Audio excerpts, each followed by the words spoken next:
At the dinner table, I stared at the empty white porcelain plate in front of me. My right arm was heavy, encased in a thick, itchy plaster cast that went from my knuckles all the way up to my shoulder. I couldn't bend my elbow. I couldn't wiggle my fingers without a sharp bolt of lightning shooting straight up to my neck. But the pain in my arm was nothing compared to the gnawing, hollow ache in my stomach. I hadn't eaten since yesterday morning.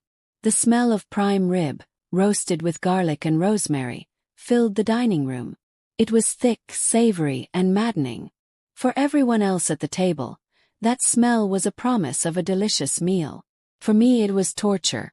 My son-in-law, James, sat at the head of the table, my seat. He was carving the meat with dramatic, sweeping motions, the knife slicing through the juicy beef with ease. He laughed at something one of his business partners said. His face flushed with wine and triumph. My daughter, Emma, sat to his left. She looked beautiful as she always did, with her hair perfectly curled and her makeup flawless, but she refused to look at me. She kept her eyes on her salad, moving a cucumber slice around with her fork.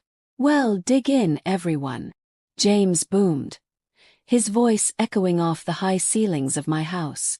Emma really outdid herself with the roast tonight. Best butcher in the city. He put a massive dripping slice of meat onto his own plate, then served his guests, 2 men in expensive suits who worked for his real estate firm. They thanked him, casting nervous, sidelong glances in my direction. They saw the cast. They saw the bruising creeping out from under the plaster. And they saw my empty plate. But they didn't say a word. They knew who signed their paychecks. I tried to reach for a roll with my left hand, my weak hand. My fingers were stiff, and the basket was just out of reach. I nudged my water glass by accident, and it wobbled. "Careful, Olivia," James snapped, dropping the jovial host act for a split second. He looked at me with cold, dead eyes. "We don't want a mess. You're clumsy enough as it is. That's how you ended up in that cast, remember?" He smirked. The guests chuckled nervously, forcing smiles. "I'm hungry, James," I said. My voice was raspy. I sounded older than my 65 years. "Could I please have a slice of bread?" James chewed slowly, savoring the meat. He swallowed, wiped his mouth with one of my linen napkins, and shook his head mockingly. Now, Olivia. The doctor said you need to rest your system. Heavy food might upset you after such a traumatic fall. We're doing this for your own good. Right, Emma?" He kicked my daughter's chair lightly under the table. Emma flinched. She looked up, her eyes glassy and fearful. She looked at me, then quickly darted her eyes back to James. "Yes," Emma whispered. "It's for your own good, Mom. You need to learn to be more careful." "I didn't fall, Emma," I said, staring directly at her. "You know I didn't fall." James slammed his fork down. The clang made everyone jump. "Enough," he barked. "I am sick of your senile ramblings. You fell down the stairs because you are old and your balance is shot. End of story.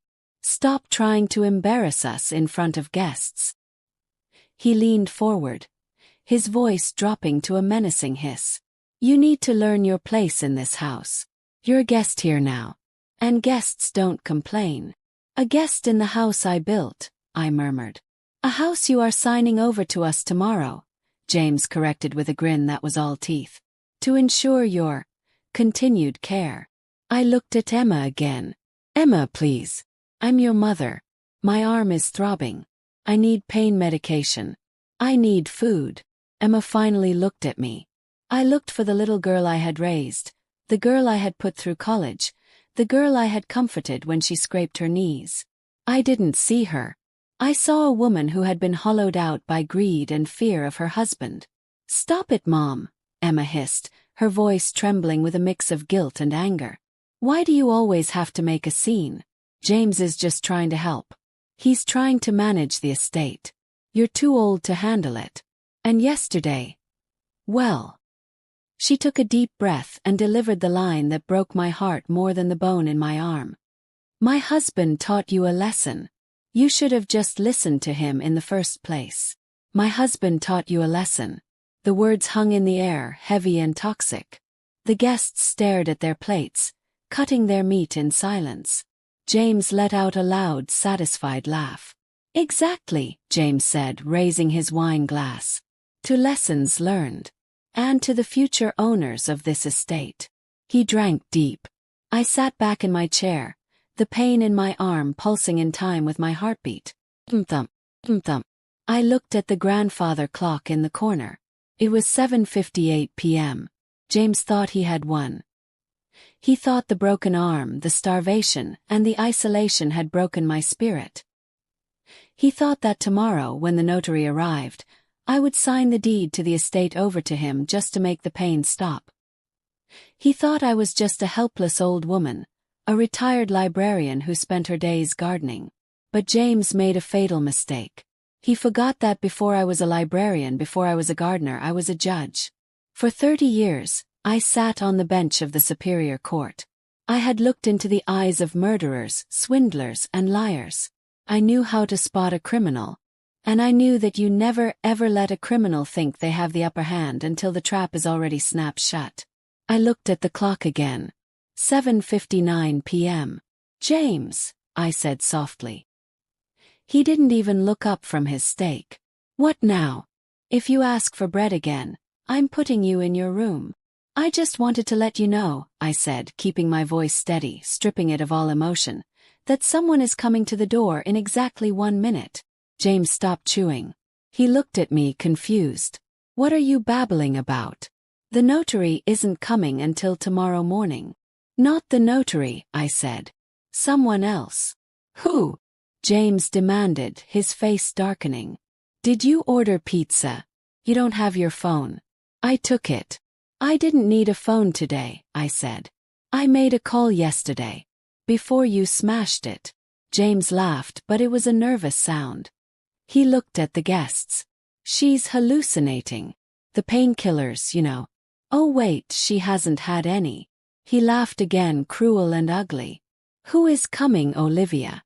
"The Tooth Fairy." "Justice," I said. The word hung there. And at that exact moment, the grandfather clock began to chime the hour. And on the 8th chime the doorbell rang. It wasn't a polite, hesitant ring. It was a long, solid, authoritative press. James froze. The guests froze. Emma dropped her fork. "Who the hell is that?" James muttered. He stood up, wiping his mouth angrily. "If you ordered food, Olivia, I swear I'm sending it back and you're sleeping in the basement." He marched toward the hallway. "Stay here," he commanded the table. "I'll get rid of whoever it is." I sat perfectly still. The hunger pangs were still there, twisting my stomach, but a cold, calm focus had settled over me. I listened to James's heavy footsteps thudding down the hallway. I heard the lock turn. I heard the heavy front door creak open. "Yeah. What do you want?" I heard James say. His voice dripping with arrogance. "We're in the middle of dinner, so unless you're selling." He cut off abruptly. Silence. Then I heard James's voice again, but it was different. It was higher, tighter. Oh, I see. I didn't know. Is there a problem, officer?" We haven't called anyone." A deep, baritone voice answered. I couldn't make out the words, but I recognized the tone. It was the tone of a man who didn't ask questions. He gave orders. "General. Here." James sounded like he was choking. "I mean, sir. Course. Please. Come in. It's a family dinner. My mother-in-law is. Well, she's not well." Steps approached the dining room. Not just James's clumsy tread, but the sharp, rhythmic click-clack of military-grade boots. 2 sets, maybe 3. James backed into the dining room, his face pale as a sheet. "Everyone stand up," he stammered, waving his hands frantically at the guests. "Stand up. It's General William Miller." The guests scrambled to their feet, napkins falling to the floor. Even Emma stood up, her hands trembling. General William Miller walked into the room. He was a mountain of a man, standing 6'4". He wore his full dress uniform, deep blue with gold braiding, and 4 silver stars gleaming on each shoulder. His chest was heavy with ribbons and medals. He was 50 years old now, his hair gray at the temples, his face lined with the stress of command, but his eyes were the same piercing blue I remembered from 30 years ago. Behind him stood 2 military police officers, wearing berets and carrying sidearms. They took up positions at the door, silent and imposing. William didn't look at James. He didn't look at the trembling guests. He didn't look at Emma. He walked straight to the head of the table where I sat. James was babbling. "General Miller, what an honor. I'm James Thorne, I run Thorne Development. We are huge supporters of the military. If I knew you were stopping by, I would have." William stopped right next to my chair. He looked down at me. He looked at the cast on my arm. He looked at the bruises on my neck. And then he looked at the empty plate. His jaw tightened. A muscle in his cheek twitched. He slowly took off his uniform cap and placed it gently on the table, right next to the centerpiece. Then, to the shock of everyone in the room, this 4-star general, a man who commanded tens of thousands of troops, dropped to one knee beside my chair. "Hello, Judge," he said softly. "Hello, William," I replied. I tried to smile, but my lip quivered. He reached out and took my good hand, my left hand, in both of his. His hands were warm and rough. "I got your message," he said. "I came as fast as I could." "I know you did," I whispered. "General, you know her?" James squeaked from the other side of the table. He was sweating profusely now. "I mean, Olivia is a bit confused lately. She thinks she knows famous people. We were just..." William stood up slowly. He turned to face James. The look on his face was terrifying. It wasn't rage. It was something worse. It was absolute cold disgust. "I don't just know her," William said, his voice low and dangerous. 30 years ago I was a kid with a record and a bad attitude. I stood in front of this woman in a courtroom. Everyone told her to lock me up. Everyone said I was trash. He took a step toward James. James took a step back, bumping into the sideboard. "She didn't lock me up," William continued. "She saw something in me. She gave me a choice. Military school or prison. She vouched for me. She paid for my uniform when my parents couldn't. She wrote letters to me every week of basic training so I wouldn't quit." William towered over James now. "Everything I am, everything I have achieved, is because Judge Olivia Vance believed in me when no one else did. She is the closest thing to a mother I have on this earth." The room was dead silent. You could hear the hum of the refrigerator from the kitchen. William looked at the roast beef on James's plate. Then he looked at my empty plate again. "And you," William said, his voice dropping to a whisper that sounded like grinding stones. "You are starving her." "No. No, sir," James cried, holding up his hands. "It's a diet. Medical advice. She has a broken arm, she fell down the stairs. We are taking care of her." "She fell?" William asked. "Is that right?" Yes, ask anyone. Ask Emma." James pointed a shaking finger at my daughter. William turned his gaze to Emma. "Did she fall, Emma?" Emma opened her mouth. She looked at James, whose eyes were wide with panic and a silent threat. Then she looked at the general. Then she looked at me. "Yes," Emma whispered, tears streaming down her face. "She slipped. It was an accident. We love her." William stared at her for a long moment. Then he turned back to me. "Judge," he said gently, "did you fall?" I looked at James. The fear in his eyes was satisfying, but I wasn't done yet. I needed the truth to be on the record. "No, William," I said clearly. "I didn't fall. I refused to sign the house over to James to cover his gambling debts." He got angry. He grabbed me by the shoulder and threw me down the stairs. "Liar!" James screamed.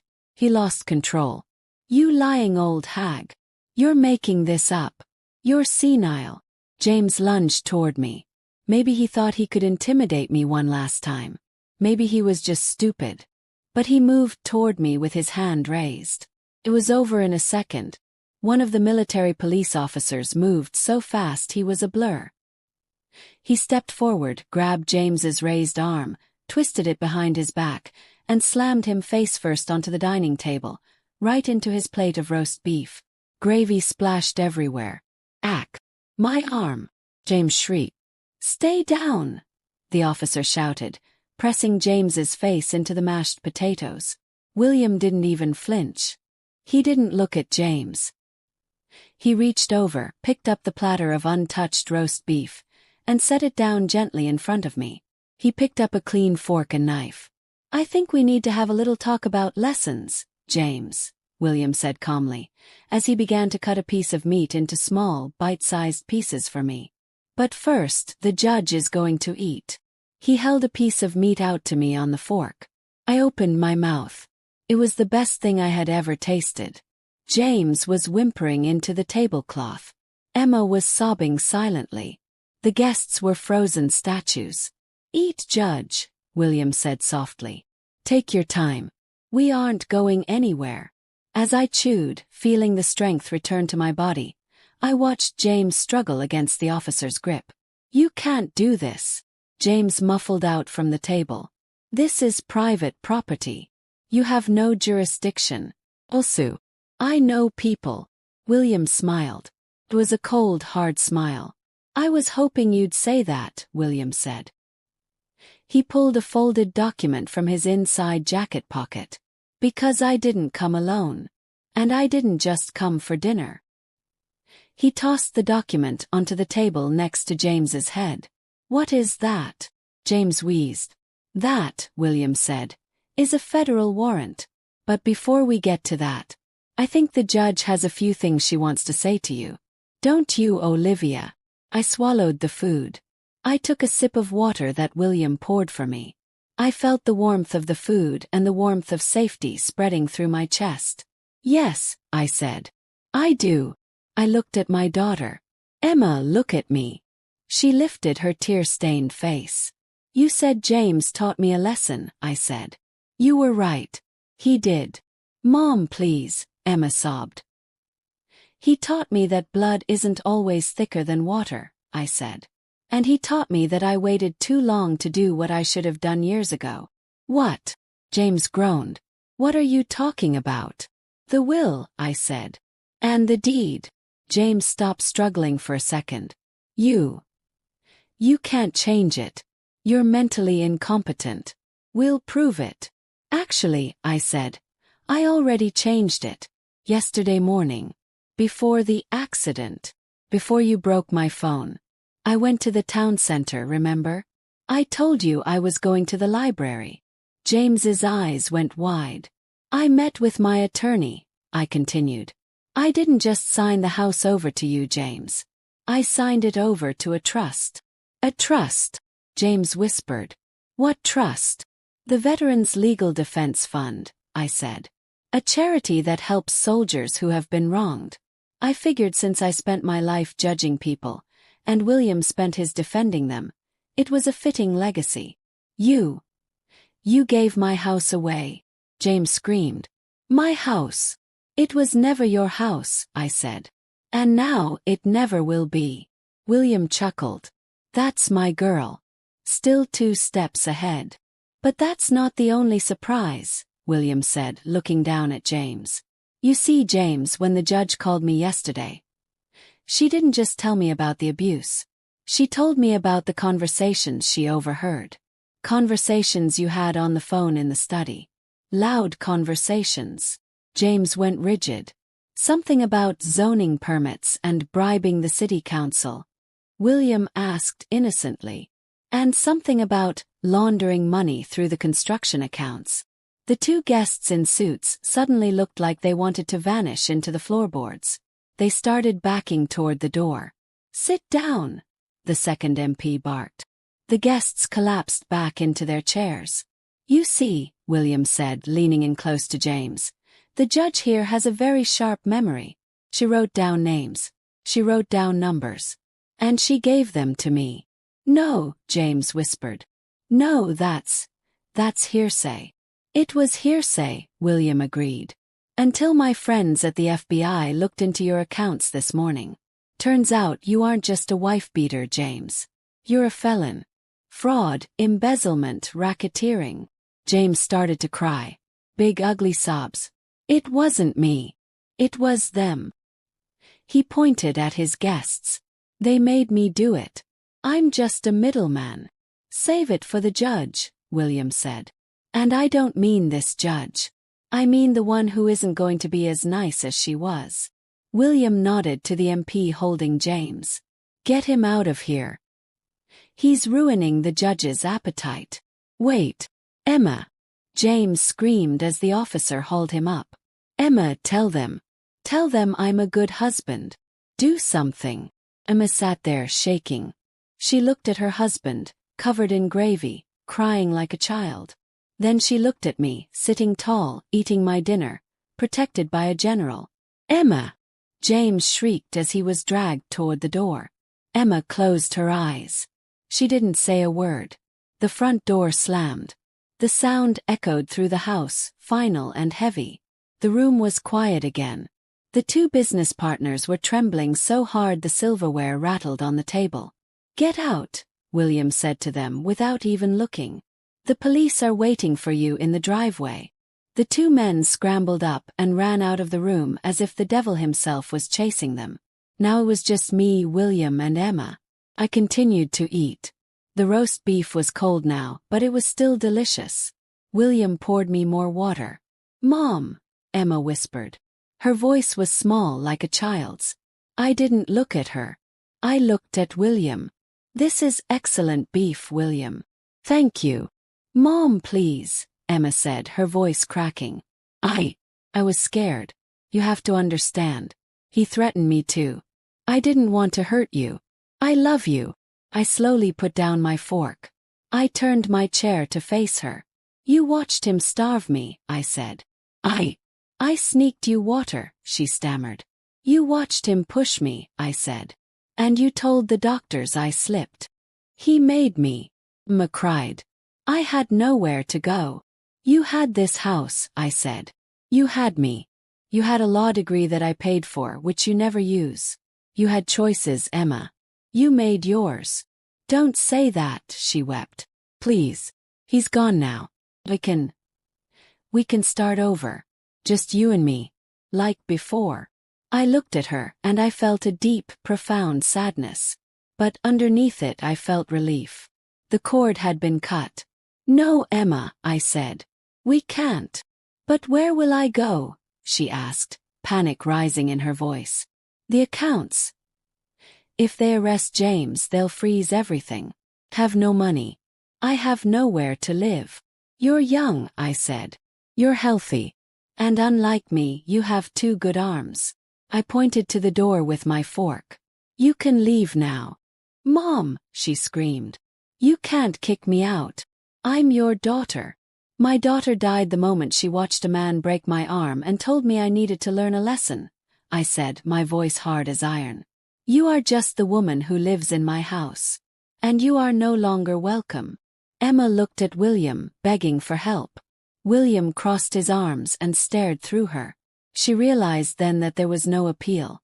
The verdict had been handed down. Emma stood up, sobbing uncontrollably. She grabbed her purse and ran out of the room, chasing after the life that had just shattered into a million pieces. I heard the front door close one last time. I let out a long, shaky breath. My shoulders slumped. The adrenaline was fading, and the exhaustion was crashing down on me. William put a hand on my shoulder. You okay, Olivia? I'm tired, Will, I admitted. And my arm hurts like hell. We have an ambulance outside, he said. Real doctors this time. We're going to get that reset properly. And then, well, I have a guest room at my place. My wife, Sarah. You remember Sarah? The girl from the diner. Smiled.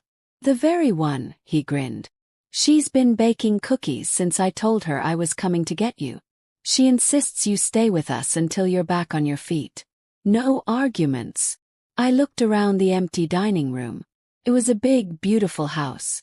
But it had been a prison. Now it was just a building. I would like that, I said. I would like that very much. The ambulance ride was a blur of flashing red lights and the rhythmic hum of tires on asphalt. For the first time in weeks, I wasn't tense. Even though the pain in my arm was a sharp, grinding fire every time the vehicle hit a bump, my shoulders were relaxed. I was out. I was free. General William Miller sat on the bench opposite my stretcher. He hadn't left my side. He looked out of place in the back of a cramped ambulance, his dress uniform taking up most of the space, his medals catching the flickering light. But he looked right at home watching over me. "We're almost there, Judge," he said, leaning forward to pat my good hand. "We're going to Walter Reed.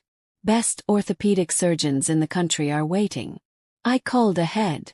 "You didn't have to do that, William," I whispered. "A regular hospital would have been fine."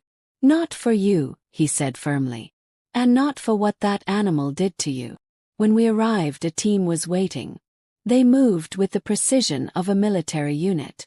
I was wheeled into an examination room, and for the first time the cast, that heavy, clumsy plaster mess James had slapped on me, was cut away. I heard the saw buzz and then the pressure released. I sighed in relief, but then I heard a sharp intake of breath from the doctor. "What is it?" I asked, trying to crane my neck to see. The doctor, a young woman with kind eyes named Dr. Evans, looked at William, then at me. Her expression was grim. "Mrs. Vance," she said softly. "Who put this cast on you?" "My son-in-law," I said. "He said he knew first aid. He said going to the hospital was a waste of money." Dr. Evans shook her head, her lips a thin line of anger. "It wasn't just a waste of money. It was malice. He didn't set the bone, Olivia. He trapped it. The fragments of your radius are pressing against the nerve. If we had waited another 24 hours, you would have lost the use of your hand permanently. Maybe even the arm." Cold chill went through me. It wasn't just neglect. It wasn't just greed. James had wanted to cripple me. He wanted me helpless so I would be dependent on him forever. William stood up in the corner of the room. He didn't say a word, but the temperature in the room seemed to drop 10 degrees. He walked to the window and stared out into the parking lot, his hands clasped behind his back, squeezing so hard his knuckles were white. "Fix it," William said to the doctor. His voice was calm, but it was the kind of calm that comes before a hurricane. "Whatever she needs, do it." "We need to operate immediately," Dr. Evans said. "We need to re-break the bone to set it correctly, put in a plate and screws, and decompress the nerve." "Do it," I said. "Please. Just make the pain stop." The surgery took 4 hours. When I woke up, the world was soft and fuzzy.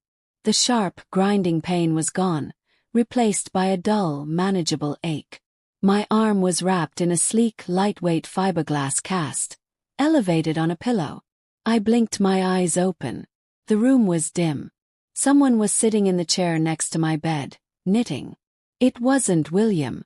It was a woman with warm brown hair streaked with gray, wearing a comfortable sweater. She looked up as I stirred, and her face broke into a radiant smile. "Well, hello there, sleeping beauty," she whispered. "Sarah," croaked. Sarah Miller, William's wife, put down her knitting and stood up. She poured a cup of water with a straw and held it to my lips. "Drink slowly," she said gently. "William is speaking with the police in the hallway. He'll be right back." "Oh, Olivia, look at you." She brushed a stray hair from my forehead. Her touch was so motherly, so kind that tears pricked my eyes. It was the kind of touch I had yearned for from Emma for years, but never received. "I look like a train wreck," I managed to joke weakly.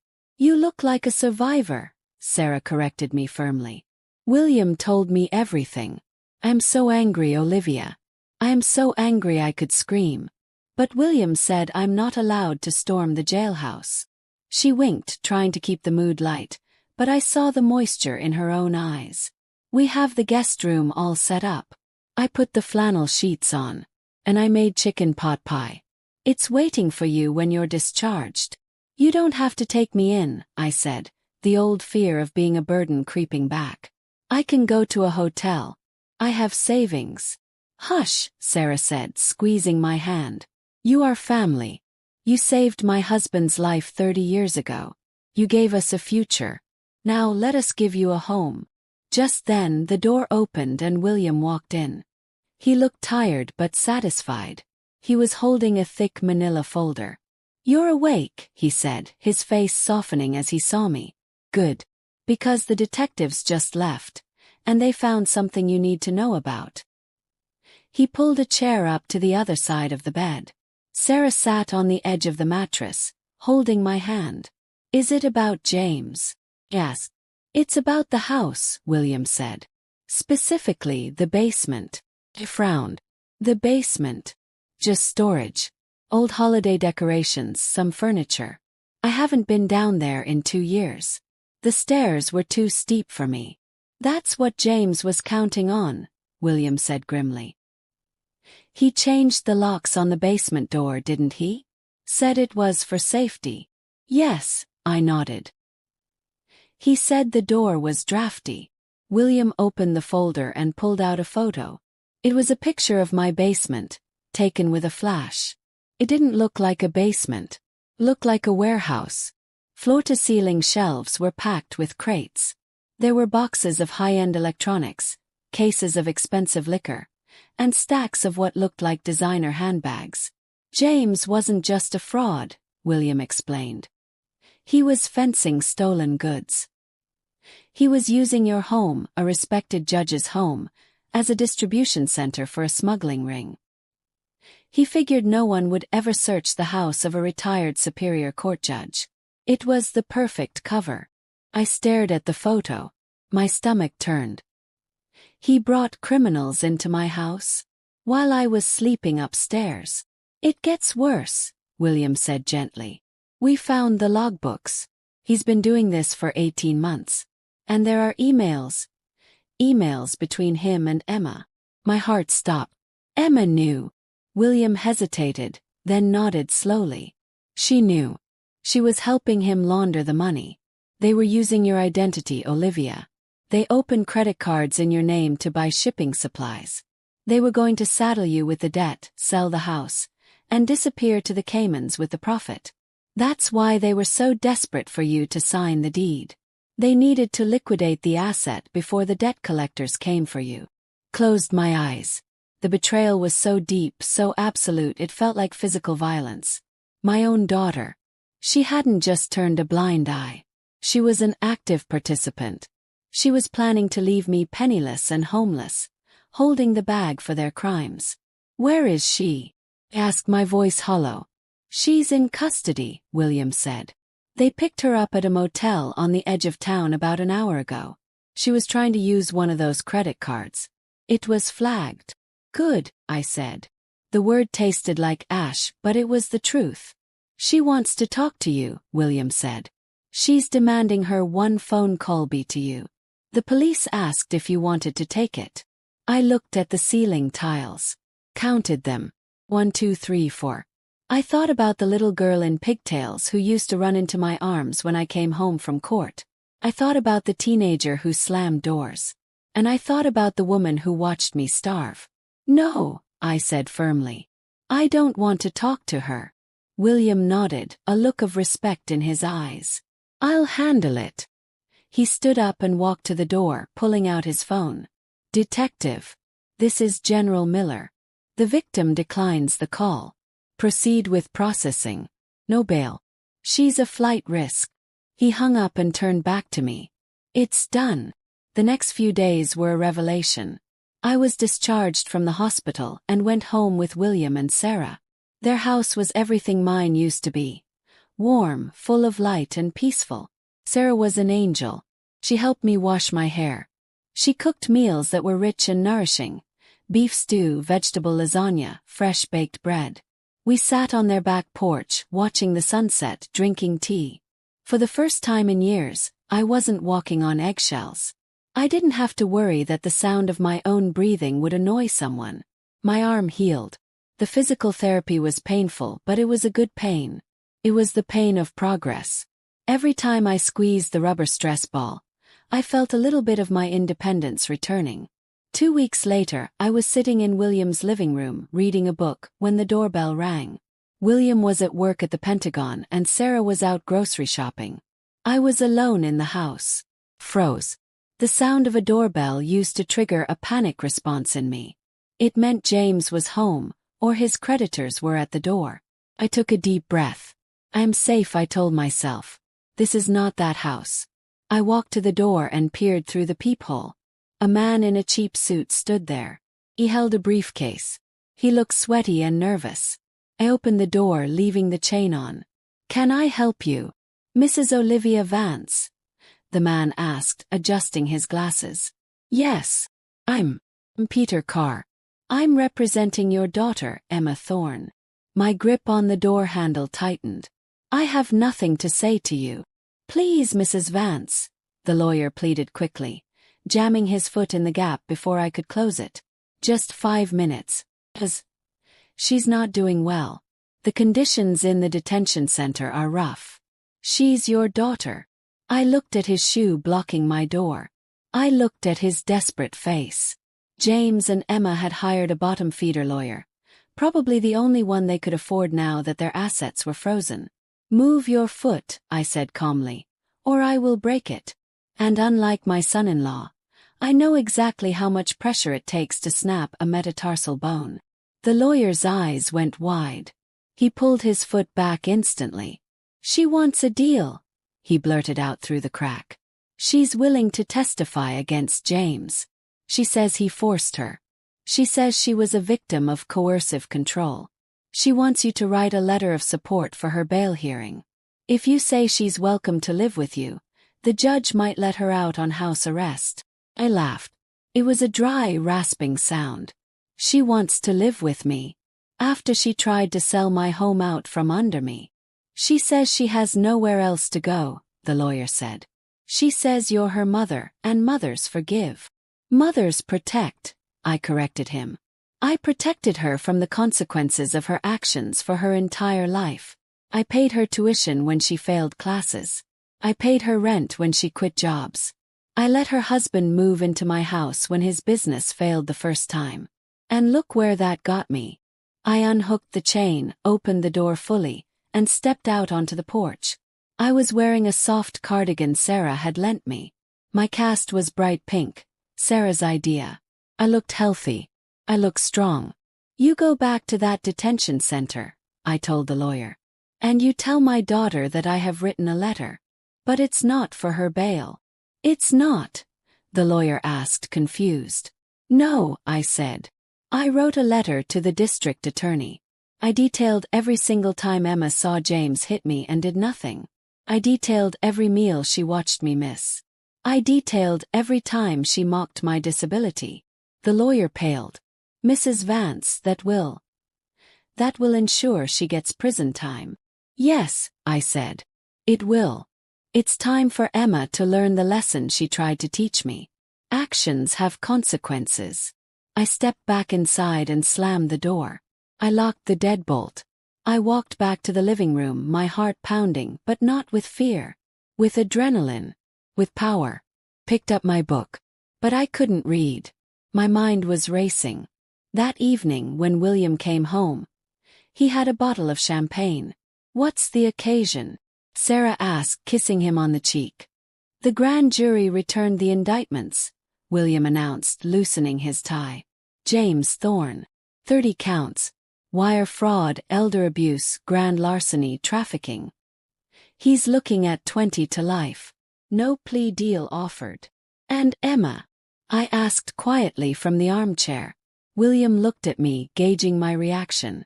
"Indicted as a co-conspirator. 10 to 15 years.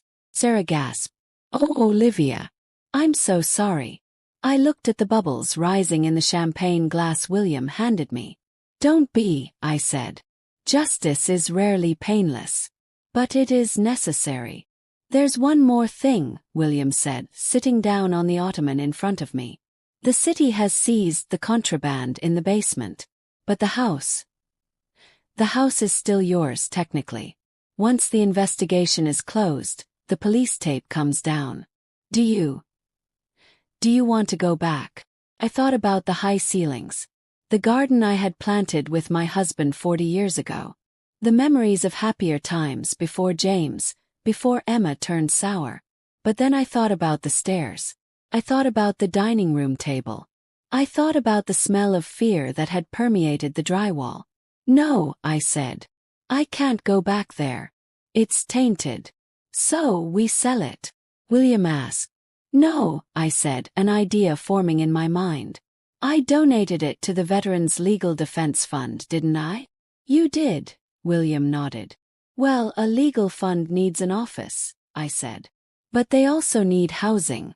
Transitional housing for veterans who have been injured and have nowhere to go. Veterans who have been abused or forgotten. William smiled, and it reached his eyes. The Olivia Vance Home for Veterans. Just the Vance house, I said. I want that house to be full of people who appreciate a roof over their heads. I want it to be full of people who protect each other. I want to scrub the memory of James and Emma out of the walls with acts of kindness. I can make that happen, William said. I know some people in the Corps of Engineers who would love a renovation project. We can gut the basement. Turn the dining room into a communal hall. Good, I said. And William. Yes, Judge. I want to cut the ribbon, I said. When it opens. I want to stand on that porch on my own 2 feet and welcome them home. You will, he promised. The months passed. The seasons changed from the golden hues of autumn to the crisp white of winter. I stayed with William and Sarah. He healed. The trial was scheduled for January. I didn't have to testify in person if I didn't want to. My deposition was video recorded, but I decided I wanted to be there. I wanted James to see me. On the first day of the trial, the courtroom was packed. Local news crews were there. The scandal of the housing director running a smuggling ring from a judge's basement was the biggest story in the state. I walked in. I wasn't using a cane. My cast was gone, replaced by a small brace I barely needed. I wore my old navy blue suit, the one I used to wear on the bench. When I entered the courtroom, a hush fell over the gallery. James was sitting at the defense table. He looked terrible. He had lost weight. His expensive haircut had grown out into a shaggy mess. He wore an orange jumpsuit. When he saw me, he flinched. He actually shrank back in his seat. Emma was at a separate table with her public defender. She looked like a ghost. Pale, gaunt, her eyes red-rimmed. She looked at me and mouthed the word, "Mom." I looked right through her. I looked at the judge. Judge Harrison, a man I had mentored years ago. He nodded respectfully to me. I sat in the front row behind the prosecutor. The trial was brutal. The evidence was overwhelming. The photos of my arm. X-rays. The bank records. The emails. James tried to blame everything on his addiction and stress. His lawyer tried to paint me as a confused old woman who misunderstood family dynamics. But then came the audio. William hadn't mentioned this to me. The prosecutor called General Miller to the stand. "General," the prosecutor asked, "you received a voicemail from the victim on the night of the incident, correct?" "I did," William said. "She called me from an old burner phone she kept in her emergency kit. But she didn't hang up right away. The line stayed open for another 2 minutes after she gave me the address." "And what did you hear?" "I heard the defendant, James Thorne, enter the room," William said, his voice echoing in the silent courtroom. The prosecutor pressed a button. "Play Exhibit G." The speakers crackled. Then my voice, weak and trembling. "Asterisk, help me. Please. Asterisk." Then a door slamming. Then James's voice, clear as day. "Asterisk. Who were you talking to? Give me that phone." Asterisk. Scuffle. Cry of pain, my cry. Then James again. Asterisk, "I hope it hurts. Maybe pain will knock some sense into that old brain of yours. You're going to starve until you sign that paper, Olivia. And if you die, well, stairs are dangerous. Accidents happen." Asterisk. The recording cut off. The courtroom erupted. The jury looked at James with pure hatred. James put his head on the table and covered his ears. Emma was sobbing into her hands. I sat there stone-faced. Hearing it played back was hard, but it was also validating. It wasn't in my head. I wasn't crazy. It was real. The jury deliberated for less than 2 hours. Guilty. On all counts. When the verdict was read, James started screaming. He screamed that it was a conspiracy. He screamed that I was a witch. The bailiffs had to drag him out. Emma pleaded guilty to lesser charges in exchange for a reduced sentence, hoping for leniency. But because of my letter, and because of the sheer cruelty of her complicity, the judge wasn't in a lenient mood. "Emma Thorne," Judge Harrison said, looking down his glasses. "You betrayed the most sacred bond in human existence, the bond between a child and a parent. You watched your mother suffer for profit.